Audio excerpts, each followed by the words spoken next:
हज करने जाने वालों के लिए एक जरूरी खबर है। अगर आप लोग भी साल 2025 का हज करने जाने वाले हैं तो आप इस खबर को जरूर सुने, क्योंकि बहुत सारे लोग ऐसे हैं जिन्हें हज करने तो जाना है लेकिन उन्हें मुकम्मल डिटेल्स नहीं पता कि आगे उन्हें क्या करना है। क्योंकि साल 2025 की बात करते हैं, बिल्कुल इसी साल की बात कर रहे हैं जिसका दूसरा महीना चल रहा है।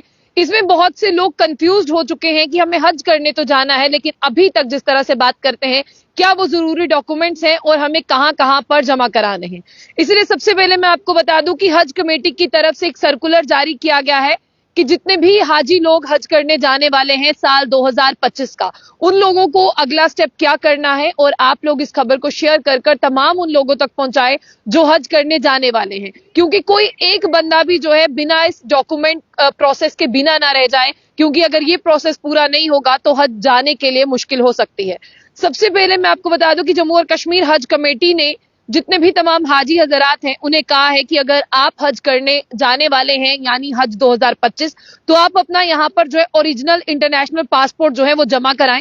उसके साथ साथ एक पासपोर्ट साइज फोटोग्राफ जमा कराएं।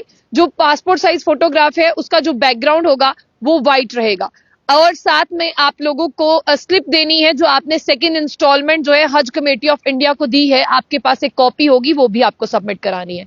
यानी 3 चीजें हैं, अपना पासपोर्ट आपको देना है, दूसरा है आपको अपना पासपोर्ट साइज फोटोग्राफ देना है जिसका बैकग्राउंड जो है वो व्हाइट रहेगा, और आपकी एक स्लिप रहेगी जो आपने हज कमेटी ऑफ इंडिया को सेकंड इंस्टॉलमेंट के जरिए भरी थी, वो आपको स्लिप वहां पर देनी है। और ये जितने भी डॉक्यूमेंट्स हैं ये आपको हज हाउस बेमिन्ना श्रीनगर में देना है। आगे आपको ये भी बता दें कि अब सारे लोग तो वहां नहीं पहुंच पाएंगे, ये भी बात है, इसलिए हज कमेटी ऑफ इंडिया की बात करते हैं। हज कमेटी ने एक और जो है इसी में बात कही है, वो क्या है कि जितने भी हाजी हजरात जाने वाले हैं वो वहां पर नहीं जा सकते हैं, वो श्रीनगर जाएं। और जिस तरह से श्रीनगर सिटी की अगर हम बात कर रहे हैं, वो अपने डॉक्यूमेंट्स लें और तमाम डिप्टी कमिश्नर ऑफिस है वहां पर जो है वो जमा करा दें। यानी जो लोग वहां पहुंच सकते हैं ठीक है, अब सारे तो वहां नहीं जा पाएंगे, जो लोग वहां नहीं पहुंच सकते हैं वो अपने अपने एरिया के डिप्टी कमिश्नर ऑफिसर में अपने इन डॉक्यूमेंट्स को जो है वो सबमिट करा दें। और आगे ये कहा गया है कि जो विंडो है ये फरवरी 3 2025 से लेकर, यानी जिस तरह से मैं आपसे आज बात कर रही हूं, आज से लेकर फरवरी 18 2025 तक ओपन रहने वाली है। तो बहुत बेहतरीन खबर है। हर किसी का सपना होता है कि वो हज करने के लिए जाए, और जब तक मुसलमान जो है वो जिंदा रहता है उसके दिल में एक ख्वाहिश जरूर होती है कि वो भी अल्लाह की बारगाह में जो है वो हाजिरी जरूर लगा ले। तो जितने भी लोग जा रहे हैं, अगर आप उनसे ये खबर शेयर करेंगे तो जिस तरह से उनकी ये जो प्रोसेस है इसमें जो है वो तेजी भी आएगी और उन्हें पता भी चलेगा क्या करना है। और साथ ही साथ आपको अब ये जानना है कि जो आपके डॉक्यूमेंट्स हैं ये बहुत जरूरी स्टेप है। अगर आप ये नहीं करते हैं तो आपकी फॉर्मेलिटीज इनकम्प्लीट मानी जाएंगी। अगर आप ये कर लेते हैं तो एक और डाटा में आपका नाम एड ऑन हो जाएगा और पता चल जाएगा कि उस फलाने पर्सन ने ये काम कर दिया है और वो हज पर जाने के लिए पूरी तरह से तैयार है।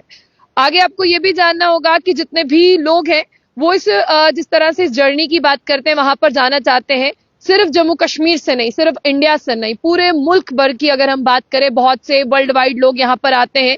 और साथ ही साथ हज कमेटी ऑफ इंडिया की बात करते हैं, in the coordination of the Jammu and Kashmir हज कमेटी, इनके साथ जो है कोऑर्डिनेट कर कर जिस तरह से बात करते हैं, तमाम जो अरेंजमेंट है उन्होंने आसान बनाए हैं। लेकिन यहाँ पर आसान क्या बनाया है, जब भी हाजी लोग हज कर कर आते हैं, जैसे ही वो पहुंचना शुरू करते हैं, बताते हैं कि कितनी मुश्किलातें उन्हें आई। वो ये भी कहते हैं कि जम्मू कश्मीर का सिस्टम बहुत ज्यादा स्लो है, जबकि बाकियों की बात करते हैं कि वो बहुत ज्यादा फास्ट है।